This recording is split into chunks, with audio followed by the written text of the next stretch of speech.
Assalamu alaikum everyone and welcome back to my YouTube channel Learn with Sherry, where we are dealing with a playlist of stylistics in which we are discussing the syllabus approved by HEC for the 7th semester. So now, in the last section we have dealt with the multimodal analysis, and today we are going to deal with the branches of stylistics. Branches of stylistics उतना ही important topic है जितना कि stylistics खुद। Stylistics हमारे पास एक umbrella term है जो कि हमारे पास डिफरेंट ब्रांचेस को एनकम्पस करती है, ठीक है। उसके अंदर डिफरेंट ब्रांचेस इंक्लूडेड होती हैं, डिफरेंट ब्रांचेस को वो डील करती है। ओके, हिस्टोरिकली जो है stylistics date back on to the focus of style of oral language. Historically जो स्टाइलिस्टिक्स है वो ऑरल लैंग्वेज पे फोकस करती है, following the tradition of Aristotle's rhetoric. Aristotle की जो रेटोरिक थी उसकी ट्रेडिशन को फॉलो करते हुए, यानी कि बेसिकली स्टाइलिस्टिक्स हमारे पास उसका प्राइमरी फोकस ऑरल लैंग्वेज पे था कि ऑरल लैंग्वेज यानी कि लैंग्वेज जो हम यूज़ करते हैं उसके स्टाइल को आइडेंटिफाई कर सकें, ठीक है। स्टाइलिस्टिक्स जो है वो ब्रिटेन और यूएस में 1960 में फ्लॉरिश हुई, ठीक है, and was largely supported by the work of Russian formalist. Formalist जो थे वो बहुत इंपॉर्टेंट लोग थे जिनका वर्क जो है वो हमारे पास स्टाइलिस्टिक्स में बहुत ज़्यादा इम्पॉर्टेंट माना जाता है, ठीक है। फॉर एग्जाम्पल अब यहाँ पे हमारे पास जो फॉर्मलिस्ट थे उनमें जो मेजर फिगर्स थे वो थे रॉमन जैकॉब्सन और विक्टर शेक्लोवस्की। अब ये जो दो थे ये फॉर्मलिस्ट थे। अब फॉर्मलिस्ट हमारे पास कहते क्या हैं कि हमारा सारा का सारा फोकस जो है वो फॉर्म पे होना चाहिए। Okay, the most important thing over here is कि रॉमन जैकॉब्सन जो हैं वो फॉर्मलिस्ट, यहाँ पे हम फॉर्मलिस्ट की तरह उनको डील करेंगे। तो जो हमारे पास स्टाइलिस्टिक्स है वो 1960 में ब्रिटिश में आई, यूएस में आई, और उनका लार्ज पोर्शन जो था वो रॉमन जैकॉब्सन और विक्टर शेक्लोवस्की के वर्क से डोमिनेटेड था। They wanted the work to be more scientific. अब क्योंकि स्टाइलिस्टिक्स जो है वो लिंग्विस्टिक्स की ब्रांच है तो वर्क जो है वो समहाउ चाहते थे कि ये ज़्यादा साइंटिफिक हो।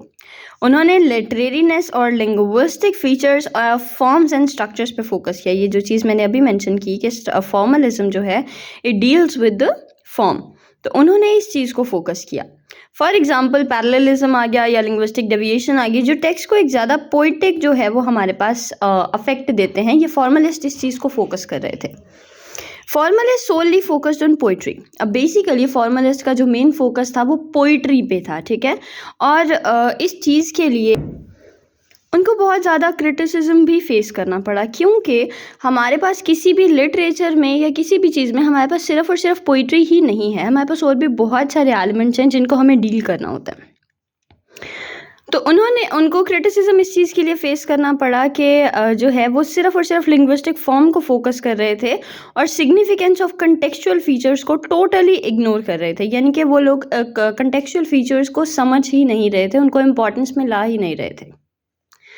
फॉर्मलिस्ट जो हैं अब यहाँ पे हमने जो पढ़ा वो ये थे कि रॉमन जैकॉब्सन जो थे, ठीक है, वो हमारे पास क्या थे, फॉर्मलिस्ट थे।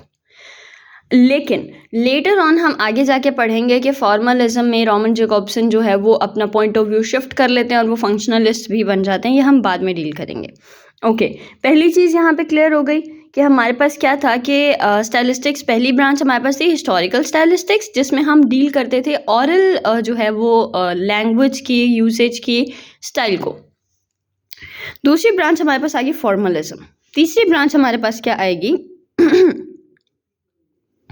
Stylistics was also considered a branch of literary criticism, ठीक है, for focusing on literature in general and particularly। अब हम बेसिकली अगर देखें तो स्टाइलिस्टिक्स में हम किस चीज़ को फोकस करते हैं, लिटरेचर को, जनरली भी और पर्टिकुलरली भी। लेकिन स्टाइलिस्टिशियंस जो थे उनको क्वेश्चन किया गया उनकी आइडियोलॉजी और थ्योरेटिकल फाउंडेशन के लिए इग्नोरेंट होने के लिए। जैसे पहले मैंने बात की कि वो सिर्फ और सिर्फ फॉर्म को देख रहे थे, वो स्ट्रक्चर को नहीं देख रहे थे, वो और चीज़ों को नहीं देख रहे थे, सिर्फ और सिर्फ फॉर्म को देख रहे थे, और उनकी जो थ्योरेटिकल फाउंडेशंस थी, आइडियोलॉजी थी, वो पूरी तरह से नज़रअंदाज हो रही थी। क्योंकि उनका जब ये क्रिटिसिज्म उनको फेस करना पड़ा for focusing on the form and for being formalist, तो वहाँ पे उनका जो पॉइंट ऑफ व्यू था वो शिफ्ट हुआ and they started focusing on function and context. और 1970 के बाद जो है हमारे पास फंक्शन और कॉन्टेक्स्ट जो है वो बहुत ज़्यादा फोकस होने लगा, जिसकी वजह से फंक्शनल स्टाइलिस्टिक्स रेज हुई। अब फंक्शनल स्टाइलिस्टिक्स का बेसिक फिगर है माइकल हेलिडे, जिनका फंक्शनल मॉडल ऑफ स्टाइलिस्टिक्स जो है that focused on language as a system of communication. Focus किया स्टाइलिस्टिक्स को language as a semiotic system and a system of communication, meaning making phenomena of the society.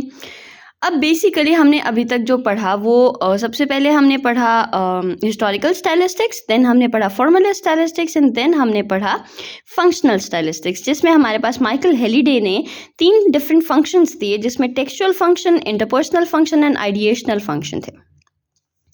अब Michael Halliday का जो model था उसने बहुत ही ज़्यादा सिग्निफिकेंट रोल प्ले किया किस चीज़ में, दूसरी स्टाइलिस्टिकल ब्रांचेस में, जैसे कि फेमिनिस्ट स्टाइलिस्टिक्स आ गई एंड क्रिटिकल स्टाइलिस्टिक्स आ गई।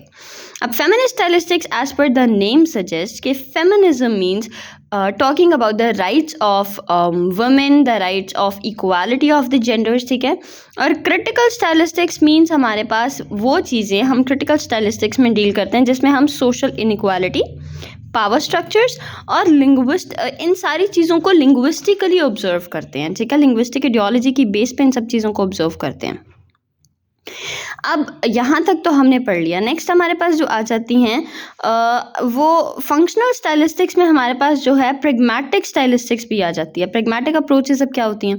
प्रेगमेटिक अप्रोचेस पहली चीज़ तो इमर्ज हुई थी 1960 में एंड इनको वाइटल रोल जो मिला था वो 1980 से ऑनवर्ड्स मिला था। और फंक्शनल स्टाइलिस्टिक्स जो हमारे पास है उसके अंदर ही आती है प्रेगमेटिक स्टाइलिस्टिक्स, जो कि कंसर्न्ड किस चीज़ से है?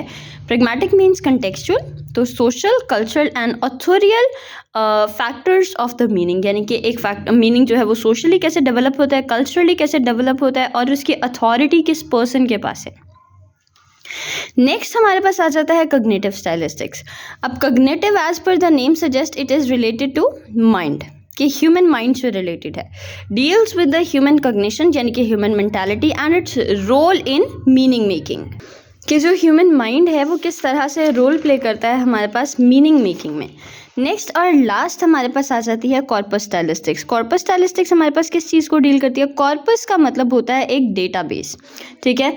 मॉडर्न कॉर्पस लिंग्विस्टिक के एलिमेंट्स हैं हमारे पास इसमें, और ये हमारे पास डील करती है large number of database of literary text, के हम बहुत सारे लिटरेरी टेक्स्ट को एक ही बार में एक ही डेटाबेस में उसको हम एनालाइज कर सकते हैं, उसको हम अंडरस्टैंड कर सकते हैं। And it fuses with the major tenets of stylistics, ठीक है। ये सारी चीज़ें कॉर्पस लिंग्विस्टिक्स के फैक्टर्स को स्टाइलिस्टिक्स के फैक्टर्स के साथ मिक्सअप करती है, और इस तरह से जो है वो हम एक लार्ज नंबर ऑफ डेटाबेस को एनालाइज कर सकते हैं on the basis of the stylistic features. तो ये थी ब्रांचेस ऑफ स्टाइलिस्टिक्स, जिसमें हमने सबसे पहले डील किया हिस्टोरिकल को, नेक्स्ट हमने डील किया फॉर्मलिज्म को यानी कि फॉर्मलिस्ट स्टाइलिस्टिक्स को, नेक्स्ट फंक्शनलिस्ट स्टाइलिस्टिक्स को, देन हमने डील किया प्रेगमेटिक्स, फेमिनिज्म, उसके बाद हमने देखा क्रिटिकल स्टाइलिस्टिक्स एंड देन हमने देखा cognitive and last one was corpus stylistics.